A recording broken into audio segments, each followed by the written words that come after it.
समय देखा है, हमने वो भी समय देखा है जब भीषण जनसंहार होते, जब नरसंहार होते, जब 60-60 लाशें कटती थी, जात के नाम पर जनसंहार होते थे। और वो दौर समाप्त हुआ जब बिहार में माननीय मुख्यमंत्री नीतीश कुमार ने बिहार की सत्ता की बागडोर 2005 में संभाली। तब से संगठित अपराध का वहां खात्मा हुआ। सारे संगठित अपराधी या तो जेल में बंद हैं या सजा याफ्ता हो चुके हैं या फिरार हो चुके हैं। अपराध फिर भी इक्के दुक्के होते हैं, लेकिन कोई भी संगठित गिरोह, कोई दादा बिहार में नहीं बचा है। और मुझे प्रसन्नता है कि अपराधियों के खिलाफ यहाँ की सरकार, उत्तर प्रदेश की सरकार भी जिस सख्ती से कार्रवाई कर रही है, मुझे पूरा उम्मीद है कि उत्तर प्रदेश भी एक दिन पूरी तरह से अपराध मुक्त होकर के रहेगा। मैं आप सबों का अभिनंदन करता हूँ। सामाजिक कार्यक्रम था, ये कोई राजनीतिक कार्यक्रम नहीं था। मुझे बहुत प्रसन्नता है कि यहाँ के कुछ नौजवान आपस में मिल करके संगठन बना करके और जात मजहब से दूर, पार्टी दल संप्रदाय से दूर एक सामाजिक सेवा का काम कर रहे हैं। तमाम लावारिस लाशों का निष्पादन करना, उनका अंतिम संस्कार करना, वो भी बिना किसी सरकारी धन के, बिना किसी सरकारी राशि की सहायता के। इनका मनोबल बढ़ाने के लिए मैं आया था और इनके आदेश पर, इनके अनुरोध पर यहाँ आकर के मुझे अच्छा लगा।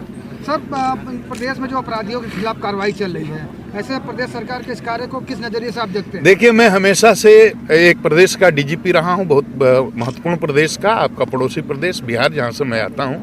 और मैंने बहुत पहले भी कहा था और आज भी मेरे भाषण में आपने सुना होगा, मेरा स्पष्ट मानना है कि लड़ाई अपराध की संस्कृति के खिलाफ है और केवल सरकार नहीं लड़ सकती, तमाम जनता को यह लड़ाई लड़नी है। सरकार तो है, पुलिस है, लेकिन उसके साथ साथ अपराध की संस्कृति के खिलाफ पूरी जनता को खड़ा होना होगा। और मेरी स्पष्ट मान्यता है कि अपराधी किसी जात का हो, किसी मजहब का हो, किसी दल का हो, किसी संप्रदाय का हो, कोई भी हो, किसी भी अपराधी के प्रति किसी प्रकार की सहानुभूति नहीं होनी चाहिए।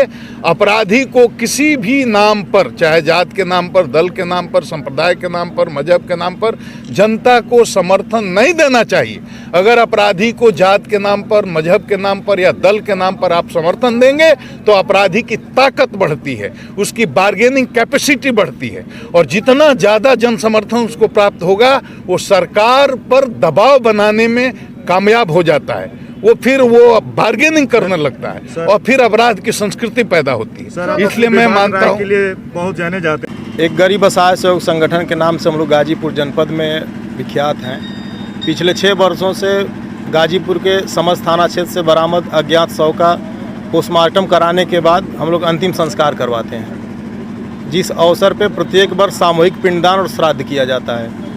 इस क्रम में इस वर्ष हम लोगों ने लगभग 100 लावारिसों का अंतिम संस्कार करने के उपरांत 22 जनवरी 2021 को रामेश्वर घाट पर सामूहिक पिंडदान किए और आज 25 जनवरी 2021 को लंका मैदान में श्राद्ध अवसर पे 2000 लगभग गरीब लोगों को भोजन और कंबल वितरण करने का कार्यक्रम रखा है हम लोगों ने।